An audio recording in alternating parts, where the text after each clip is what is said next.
మీ బాధలను చూస్తుంటే నాకు కూడా బాధేస్తుంది. అలాంటప్పుడు మరి మీరు ప్రతి ఒక్కరు వీడియో చూడగానే లైక్ చేయొచ్చు కదబ్బా.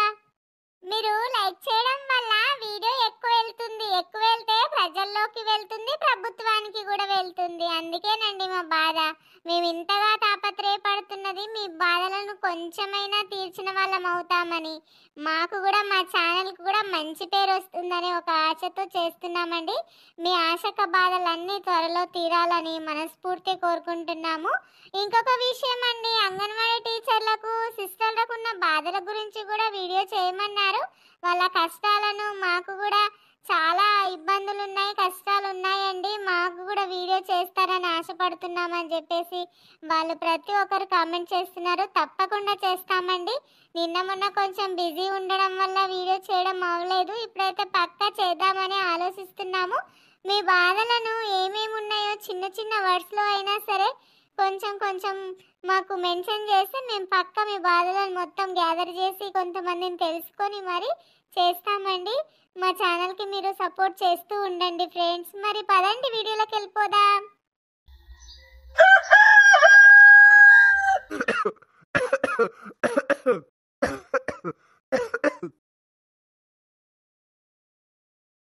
ఎవరయ్యా సారు అట్లొచ్చి నిలబడ్డారు మా ఇంటి దగ్గర?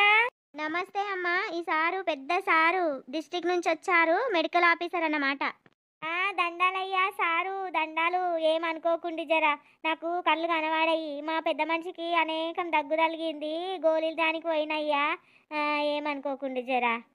సరే సరే అమ్మా, ఎన్ని రోజులాయే ఆయనకు దగ్గు తలిగి? ఏమే పెద్ద మనిషి, ముఖానికి ఏదన్నా చెయ్యి గాని గుడ్డ గాని అడ్డం పెట్టుకొని తగ్గాలి, అట్లా గాల్లో తగ్గద్దు. ఏం చేయాలయ్యా, ఈ దగ్గు ఇప్పుడు సెలపనిస్తలేదు, అనేకం దగ్గు వస్తుంది, ప్రాణం పోయింది ఏమనిపిస్తుంది. సరే సరే, ఏం కాదులే, దేనికైనా ట్రీట్మెంట్ ఉంది, నువ్వేం వర్రీ అవ్వకు, మేము చూసుకుంటాంలే. నీకు ఎప్పటి నుంచి ఉంది దగ్గు? నీకు దండం పెడతా అయ్యా సారు, నీ కాళ్ళు మొక్కుతా, నాకు ఈ దగ్గు ఎట్లా నన్ను తగ్గేటట్టు చెయ్యి తండ్రి. ఇక్కడ గల్లీలో చాలా మందికే ఉంది, నాకే కాదయ్యా, ఏం చేయాలి?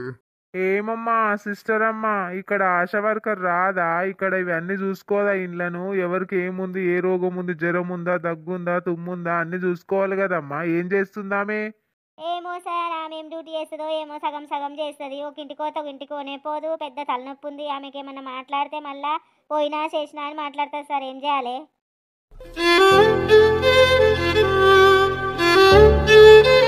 సార్ వచ్చింది ఆశా వర్కర్. ఏమమ్మా ఈ టైంకు రావడం ఏంటి? నీకు డ్యూటీ చేయాలనిపిస్తుందా, వద్దనుకుంటున్నావా? వద్దనుకుంటే ఇంటికాడ వండుకోమ్మా. జాబ్ లేకుంటే ఎంతో మంది ఉన్నారు. మీకేంటమ్మా అంత పొగరు? చదువుకోకున్నా కానీ మీకు అంత పొగరు ఎందుకమ్మా? వార్డులకు వచ్చి సర్వే చేయాలనా? ఎవరికి ఏ రోగం ఉందా అనేది సర్వే చేయాలనా వద్దా?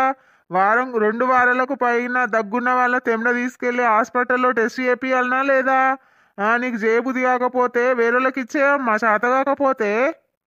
అది కాదు సార్, మా ఆయనకు కాలు విరిగింది సార్, యాక్సిడెంట్ అయింది. రోడ్ మీద పోతుండగా బైక్ మీదకించి పడ్డాడు సార్, అందుకే లేట్ అయింది రోజు. సిస్టర్కి చెప్పాను ఆల్రెడీ. మీకు సెలవులున్నాయి అనుకుంటున్నావా, ఏమనుకుంటున్నావమ్మా? మీకు ఒక్క రోజు కూడా సెలవు లేదు, కంటిన్యూగా డ్యూటీ చేస్తూనే ఉండాలి. అవన్నీ సాకులు చెప్పొద్దు. చెయ్యనని ఒక లెటర్ రాసి అమ్మా తీసుకెళ్ళి ఆఫీస్లో ఇస్తా. నీకు చెయ్యాలని ఇష్టం లేదు, అర్థమవుతుంది నీ మాటలే. అది కాదు సార్, నేను వచ్చిన సార్ ఇప్పుడు, అందుకే హాస్పిటల్లో వ్యక్తిని వదిలేసి ఇక్కడికి వచ్చిన సార్. మీరు వాటికి వచ్చారని తెలియగానే హాస్పిటల్లో మా ఆయనను వదిలేసి వచ్చిన సార్.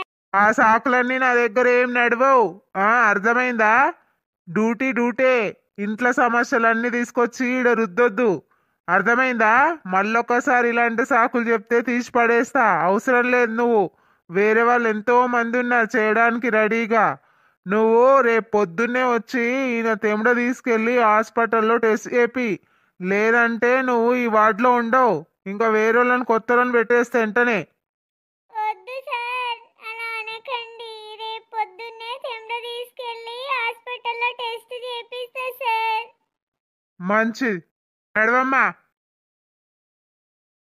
అయ్యో, ఆ వరమ్మను అట్లా తిడుతున్నాడేమయ్యా సారు. అట్లనే తిట్టాలి వాళ్ళను, జీతాలు ఉట్టిగానే ఇస్తున్నారా గవర్నమెంట్? మరి ముసలోళ్ళకు హాస్పిటల్ కి తీసుకుపోవాలంటే తెమ్మని పట్టుకొని ఆమె తెమ్మ పట్టుకోపోయిందా ఎన్నడన్నా? అట్లా అంటవేమయ్యా, మనకే జిర్రుమంటది, మన తెంబడ మనకే, మన తెంబడ నామె ఎట్లా తీసుకొని పోతుందయ్యా, నాకు అర్థం కాదు.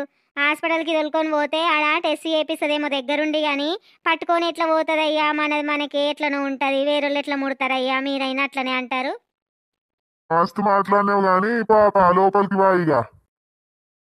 ఇది మాత్రం చాలా అన్యాయం. ఎవరైతే ఏముంది, మేమైనా ఇంకొకరైనా కూడా మన తెంబడ మనకే గలీజ్గా ఉంటుంది. వాళ్ళు మన తెంబడని తీసుకొని హాస్పిటల్ దాకా ఎట్లా పట్టుకొని పోతారు? ఇది మాత్రం గవర్నమెంట్ తీసేయాలి. ఇది ఒక్కొక్క అక్క చెప్తూ ఉంటే మాకైతే చాలా ఘోరం అనిపిస్తుంది. ఆశా వర్కర్లు వాళ్ళు కూడా మనుషులే కదా, తెంబడని తీసుకొని పోయి హాస్పిటల్ కాడ టెస్ట్ చేయించడం ఏంటి? ఇది మాత్రం రద్దు చేయాలి ఫ్రెండ్స్. మీరందరూ ఏకంగా ఉండి దీని గురించి కామెంట్ చేయండి మీ అభిప్రాయాలు. మీరు ఎలాంటి సమస్యలను ఎదుర్కొన్నారో దీని విషయంలో మాత్రం మాట్లాడండి ఫ్రెండ్స్. దానివల్ల మేము ఇంకో వీడియో చేయడానికి కూడా అవకాశం ఉంటుంది.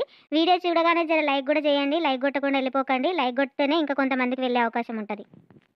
ఏంటి వీడియో అనేది మీకు బాగా అర్థమైంది కదా? అయితే మీ అభిప్రాయాలను, మీ ఇబ్బందులను, మీకు వచ్చిన బాధలను కూడా కామెంట్ చేయండి. దాని ద్వారా మేము ఇంకా మంచి మీకు సపోర్ట్గా ఇవ్వడానికి నిలుస్తాం ఫ్రెండ్స్. మేమైతే మీకు మాటిస్తున్నాం. మీ సమస్యల మీద ఇంకా గట్టిగా పోరాడతాం. ఇంకా మంచి వీడియోలు చేసుకుందాం ముందు. అయితే ఈ వీడియోకి మాత్రం ఖచ్చితంగా మీ ఫ్రెండ్స్కి కూడా షేర్ చేయండి.